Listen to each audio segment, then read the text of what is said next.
B. Listen to the text. For questions 1 to 5, choose the correct answer, A, B, or C. Here with me today is Mark Rivers, who took part in the Sahara Desert Rally. Mark, how did it all start? I had seen an advertisement in a newspaper for the rally. I mentioned the idea to one of my colleagues, and we laughed it off in the beginning. Believe it or not, though, within a week we were both seriously considering taking part. It's just that there were enormous costs involved and we needed a sponsor. So what did you do? At the time, we were working in a car showroom as salesmen, so we decided to ask the general manager for financial help, although we weren't very hopeful. We were really surprised when he told us he was willing to organize a four-wheel drive car for us as long as we put advertisements on the vehicle. That was fine by us. Can you tell our listeners a few things about the rally? Sure. In all, the rally takes 10 days. The starting point is Tunis in Tunisia, and the finishing point is 4,000 kilometers away at the Emi Koussi mountain range in Chad.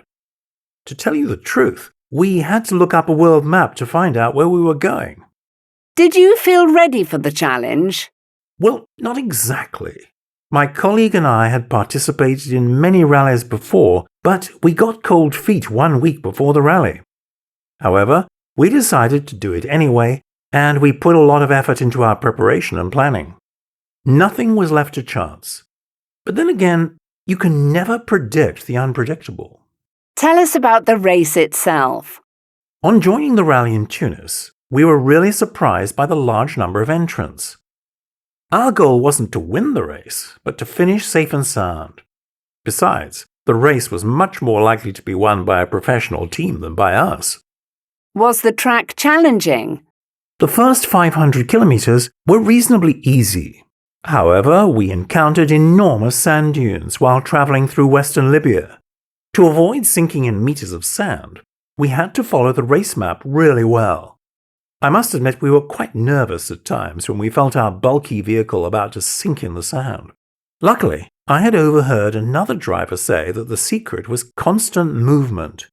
The vehicle had to keep moving at all costs. Thankfully, it didn't let us down. Any unpleasant surprises? At one point while going through Niger, clouds covered the sky and it started pouring with rain, which threatened to wash the dirt road away, and our vehicle with it. We were surprised because we had been told by the race officials that it didn't rain much in those parts. But thankfully it didn't last long. Mark, I imagine crossing the finish line must have been quite an experience. It was. When we finally reached the Emi Koussi peak, a large welcoming party greeted us. Like all competitors who completed the rally, we were awarded a trophy. The organizers had also prepared a fantastic celebration, and we all had a great time. We were so excited and really satisfied to have finished the rally. I'd love to do it again sometime.